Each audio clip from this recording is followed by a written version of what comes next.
There's just something beautiful about being in the presence of God. And I tell you, God's presence is evident in this place. It's real. No wonder Jesus said, where two or three gather in my name, I will be in their midst. I will be with them. So Jesus is right here with us. Can we just give him a hand clap of thanksgiving? Hallelujah. Hallelujah. Recently, I was watching National Geographic, and I saw, it's called a pride. I was going to say a herd of lions, but it's a pride of lions walking in the middle of a game park. And the way they walked showed they were up to something. And what they were actually up to was getting something to eat, catching an animal to eat. So their first attempt to catch an animal to eat was to bring down a zebra. Unfortunately, the zebra outran them, so they missed it. And their second target was an antelope. Again, unfortunately, the antelope outran them, so they missed the antelope. But the lions never gave up. They continued walking in the same direction. And suddenly, they saw a giant animal, a giraffe, towering and huge. I think it was well fed. And I understand lions rarely attack giraffes because of their size, and they also have a powerful kick. They can break the jaw of a lion. But anyway, these lions were determined to get something to eat because they were hungry. And so what they did was to follow the giraffe from a distance. They were stalking the giraffe. And so when the giraffe realized she was being stalked, she increased her pace. And the more she increased her pace, the lions also increased their pace. And eventually the lions cornered the giraffe into a thicket, very bushy area, and they surrounded the giraffe. Now, it took time for them to attack the giraffe because, again, of its size and the powerful kick, but they strategized. They came up with a strategy. So some giraffes decided to distract. Some lions decided to distract the giraffe, while others jumped on the giraffe and began biting. You know how lions can plunge, their sharp teeth into the skin of an animal. So some of them jumped on the giraffe and they began biting the giraffe and tackled her and threw her down, and they succeeded in killing the giant. And that was a great meal for those lions that day. It was during the day. You know what that showed me? Those lions were on a mission, and nothing could deter them from catching an animal to eat. Because they were on a mission, they were daring. They were courageous.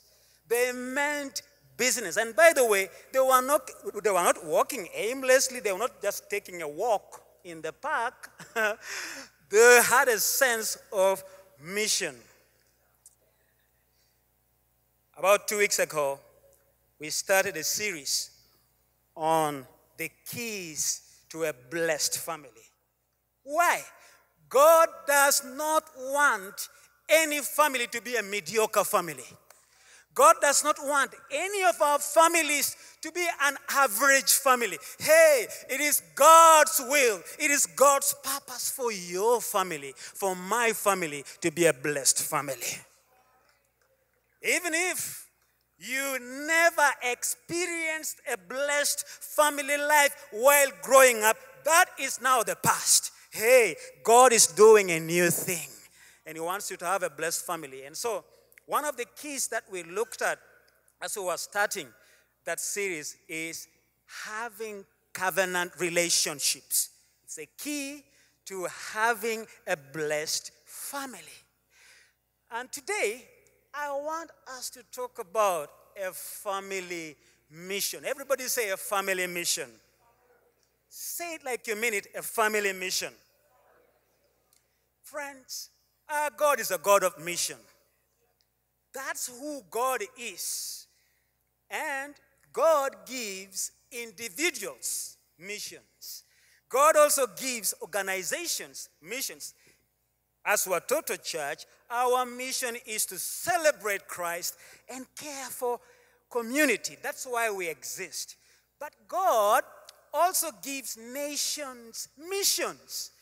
And God, of course, gives families missions. So, for example, God gave the first family, the first ever family, Adam and Eve, a mission. That mission is in Genesis chapter 1, from verse 27 to 28. So God created mankind in his own image. In the image of God, he created them. Male and female, he created them. God blessed them and said to them, "Be fruitful and increase in number. Fill the earth and subdue it. Rule over the fish in the sea and the birds in the sky and over every living creature that moves on the ground." God gave Adam and Eve the mission of filling the earth with people so that the earth will be dominated. Man will have dominion over the earth. God also gave the nation of Israel as a family. I tell you, God made the nation of Israel as a family.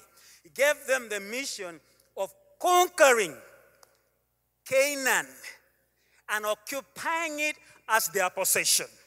By the way, by the time they entered the promised land, there were inhabitants there. There were other nations there. But because God gave them a mission of conquering and possessing Canaan, it happened.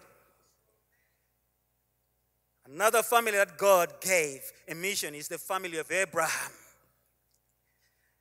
And in Genesis chapter 18, from verse 17 to 19. Before I read that, let me just give you the background of that. So God comes to Abraham's house in the form of 3 people. And because Abraham was a generous man, he welcomed those 3 people. They were actually angels. And it was in that incident, on that occasion, God gave Abraham and Sarah a promise of Isaac.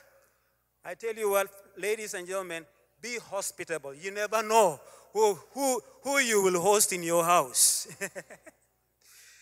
So that day, when God made the promise of giving them Isaac as their son, this is what God also told them. From verse 17 to 19 of chapter 18. Then the Lord said, "Shall I hide from Abraham what I'm about to do? Abraham will surely become a great and powerful nation, and all nations on earth will be blessed through him. For I have I've appointed Abraham so that he will direct." You see the assignment there? He will direct his children and his household after him to keep the way of the Lord by doing what is right and just, so that the Lord will bring about for Abraham what he has promised. Can I say something at this point? Hey, God is able to fulfill your mission as a family or even as an individual through what he promises you. So God gives families missions. What then is a mission? Generally, a mission is what somebody or an organization or a nation exists for. It is what you are all about. As an individual, as an organization, as a nation, it's what you are all about. But when it comes to a family mission, I really love the way Stephen Covey, the author of the 7 Habits of Highly Effective People, I love the way he describes a family mission. He says, a family mission is a combined, unified expression from all family members of what your family is all about. It is what a family mission is, what it is what you really want to do and be. It's what you want to do and be. And it is the principles you choose to govern your family life. That is so profound. Family mission is what you're all about as a family. It's what you want to do. It's what you want to be.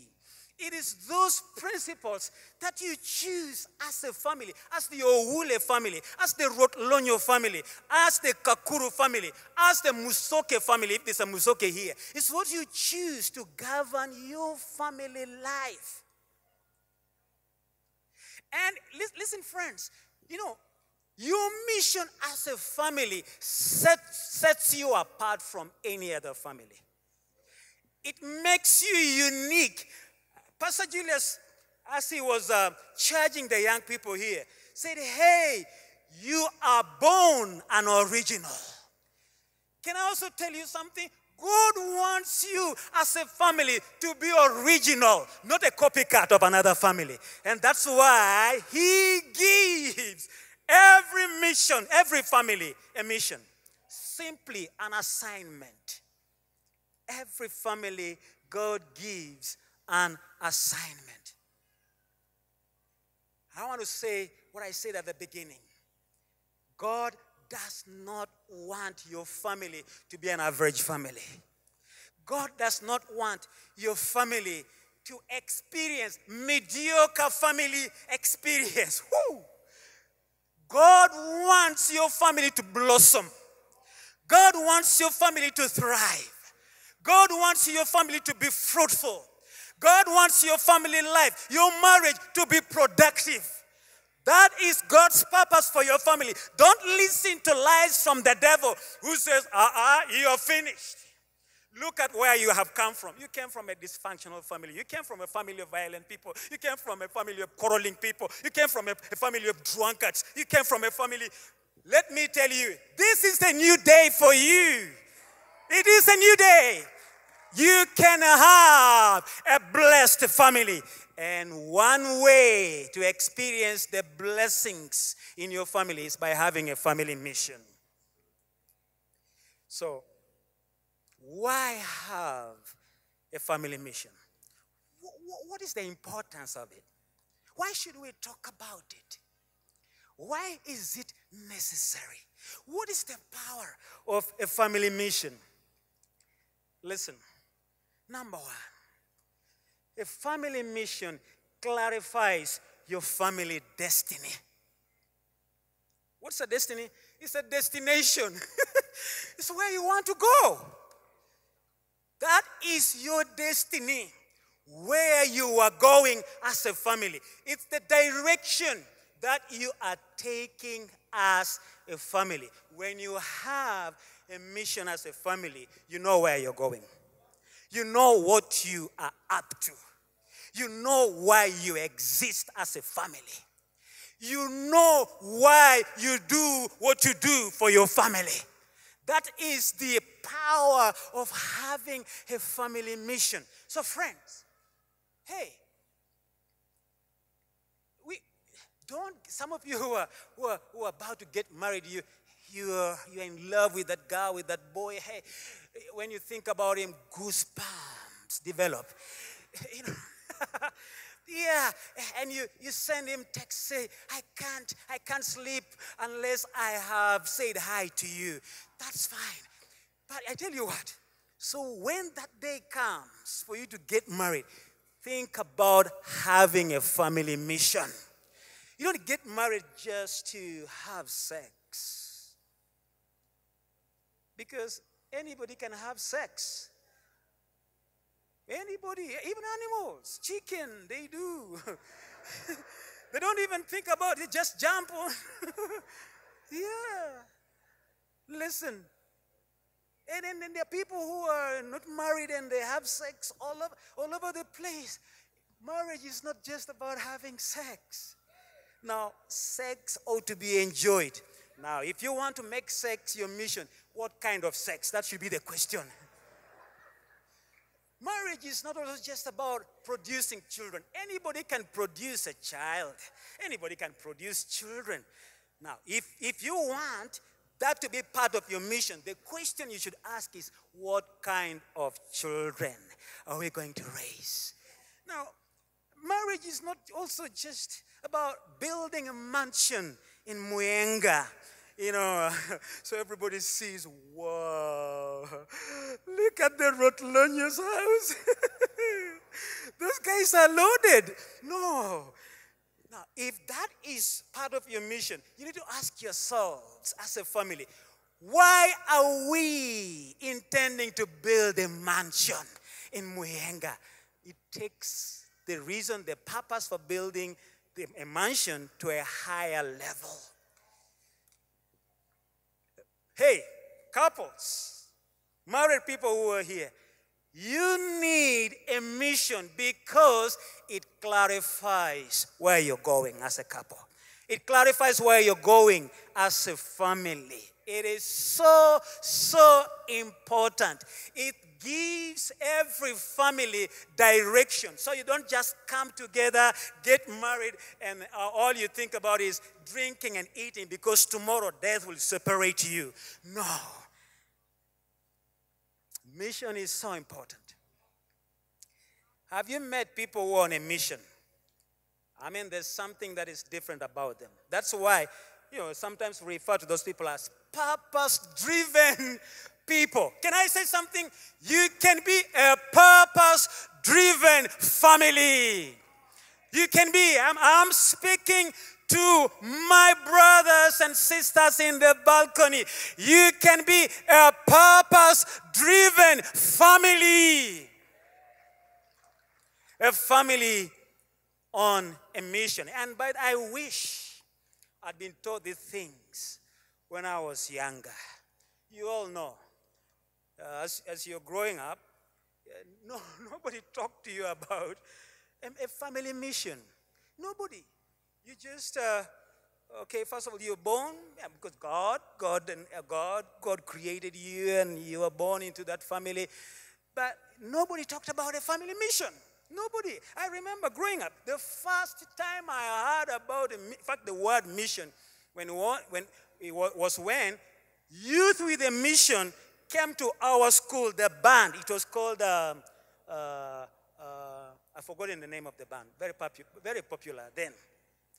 That was the first time I heard them talk about youth with a mission. But today, we can change history by having family missions. Secondly, why have a family mission? Well, it's because a family mission produces synergy. Everybody say synergy. Now, say it like you mean synergy. Synergy. Oh, that's so good now. It produces synergy. Let me read to you what synergy is. Synergy is the combined power of a group of people when they are working together. When they stand together. I mean, there's that phrase that it's become a cliche, but it's important. That united we stand, divided we fall. I tell you, synergy is the combined power of a group of people when they are working together. And that power is greater than the power that you can produce on your own. Another way it's described, synergy is described is, it is increased effectiveness. I love that. That results when two or more people work together. Increased effectiveness. Listen, I can be effective on my own, but together with my wife, we are much more effective. We accomplish much more. There's some people who fear to get married because they think marriage will ruin their lives. It will ruin your life if you marry a wrong person. But if you marry a God-fearing man, a God-fearing woman, hey, you are in for something. First of all, your life will never be the same again. You grow up, that's, what is that? That is synergy. Mission, the family mission produces synergy. I love the way Solomon, remember the wisest king of Israel? I love the way he talked about synergy. In Ecclesiastes chapter 4, verse 9 to 12. He said, two people are better off than one, for they can help each other do what? Succeed. If one person falls, the other can reach out and help. But someone who falls alone is in real trouble. Likewise, two people lying close together can keep each other warm. But how can one be warm alone? There's no way. A person standing alone can be attacked and defeated, but two can stand back to back and conquer. Three are even better. And Pastors Bob and Audrey talked about the third person being God. Three are even better, for a triple braided cord is not easily broken. Let me tell you, when a family has a mission, that family is undefeatable. It's undefeatable. I'm telling you, first of all, the family bond is strengthened. A mission strengthens your family bond. It keeps you together. You become inseparable because of where you're going. Woo! Because of the destiny that you have. It is called a shared destiny.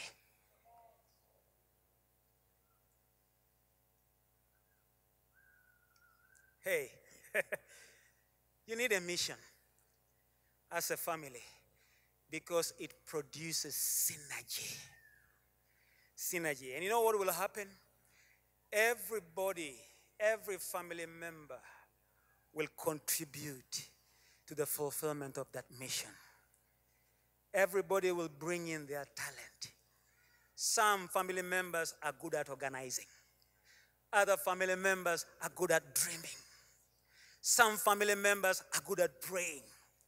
Other family members are good at caring. But it all revolves around fulfilling your mission as a family. That is, when you have a sense of mission, you will not begin comparing yourselves to each other as a family. What will happen? You begin appreciating the contribution that every family member is making to fulfilling your family mission. You'll begin valuing everybody's personality, everybody's talent, everybody's ability. And then the other thing is, hey, you will pull your resources together. So it will cease to be Michael Kadu's money. It becomes Michael, Jane, and then, of course, the children are included. Our money, our resources. When people don't have a mission, do you know what happens? They're very individualistic. I'm telling you. Very individualistic. Wife is thinking about her own dreams. Man is thinking about his own dreams. Then children also will grow up not knowing whose dream should we follow. They will also come up with their own dreams. And that will divide the family. That will disintegrate the family. Ladies and gentlemen, brothers and sisters, oh, the church of Jesus Christ, nothing will divide a family that has a mission. Nothing. Nothing will tear apart nothing will tear apart that family. I tell you, divorce will not be welcome. You will say, no, we have a mission. Why should we allow the devil to cause us to divorce? A crisis, whether it's financial, even when your husband loses a job, you will not say, you're lazy. Why have you lost that job? You'll say, how can we help you find a job? Because you have a mission. Hey, your children, you will want to invest in them by taking them to good schools. But even if they don't do well in school, you'll not discard them. You'll not call them failures. You'll do all you can to support your children so they can succeed because you have a mission. You don't want that mission to fail. Thirdly, why have a mission as a family? Let me tell you, a family mission generates passion. What is passion? It is the emotional fire. And that fire is unquenchable. You can't quench it. That emotional zeal. I'm telling you, you know what why that is needed? Because as a family, you'll go through hard times. You'll go through hardships. There will be mountains and valleys. That's why you need a mission that keeps you going. You need a mission that inspires you, that motivates you, that spurs you on. You remember the story I told of the lions? They never gave up. Why? They had a passion to catch an animal to eat. The size of the giraffe did not deter them from jumping on that giraffe. I know a couple. I know a family that is evidently on a mission. That family is our pastors, Gary and Marilyn. Listen, if Gary and Marilyn did not have the passion to build the Church of Jesus Christ, if they did not have the passion to rescue vulnerable children, some of them, you saw them here on the stage, a while ago. If they did not have the passion to empower vulnerable women, we will not be having Watoto Church today. We will not be having childcare ministries today. We will not be having Living Hope now that are standing to neighbor. We will not be talking about it today. You remember the times they came here? Those were tough times, hard times, difficult times. You've had them tell that story. People were running away from Uganda, but God brought them here. What kept them going? What kept them here? What made them stickable people? You've heard me talk about that word, stickability. Have you heard before? Yes. What made them stickable people? People of stickability. It was the mission that produced passion. When you're passionate, you are willing to confront any challenges. You're willing to face any challenges that may come your way. Couples, married people, those who are here to get married. Hey, when you have a mission as a family, you will have a passion that cannot be quenched by circumstances, that cannot be extinguished by circumstances. Let me just share with you my own story. It applies to family as well, but this is personal. I was on a mission to attain high school education, but everything was against me. I didn't have the money. And then at the time I was starting high school, war broke out in Teso. There was insurgency. They call it insurgency. And so I almost gave up. But because I was on a mission to attain high school education, I remember one day, one of my classmates who were together in primary, he came back home for holidays, and he told me, Calvin, I think you're on the list of the people who have been admitted into Soroti Secondary School. He wasn't sure. I took him at his word. So the following day, the next day, I walked from the village. I walked 35 kilometers from my village to Soroti town. I walked through the rebel territory, and I encountered rebels.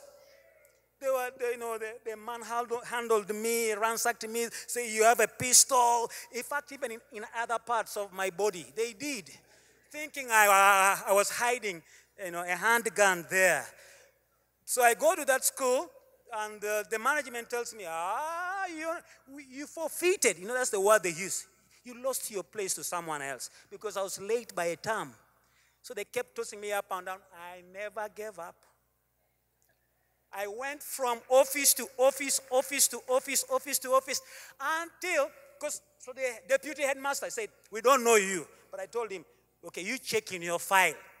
It's in my name there. And I remember, I said, isn't that my name? And I said, look, we are at war. Soroti, there's war going on. What do you expect? Then one of them, the chairman of the admissions committee, said, enough, you young man. Take the letter, take admission letter, and tomorrow report to school. I walked back to the village, 35 kilometers. And the next day, I walked back to school. I had two shirts. One, a uniform, the other was a t-shirt. And then I didn't have the gray pair of shorts, so I had to exchange it then I swapped the pair of shorts with my relative. And that's how I went. And I just showed up at my auntie's place and said, I'm coming to live with you because I've been admitted to school. Can I apply that to you? When you have a mission, you are determined as a family. You will persevere. You are willing to pay any price in order to pursue your family mission. So finally, how do you as a family discover your mission? Number one, it's very easy, but it's very important. Ask God to reveal his mission for you as a family. Can I say something, ladies and gentlemen? After this service, go home, and maybe tonight or this week, doesn't matter. Come together as a family and pray. Say, oh God, what is that specific assignment you have for us? Because we don't invent our mission. We detect it. We discover it. And God has a purpose for every family. Talk to God about it. He will unfold your mission as a family. Secondly, you need to talk about your family interests, your family goals, your family passions, those dreams, those values that you want to have as a family. Sit down and say, let's just talk about it. Say, honey, children, if you have children, say, let's talk about our passions, our goals, our interests. What kind of values should we have? What kind of culture should we have? What kind of children should we raise? Whatever it is, whatever your goals are, maybe financial goals, talk about them. Then finally, is everybody listening to me? Finally, write down those goals, those passions, those interests. Write them down, those dreams, and then create a family mission statement. Why is that important? It's because that is something you'll keep referring to. God wants you to have a blessed family.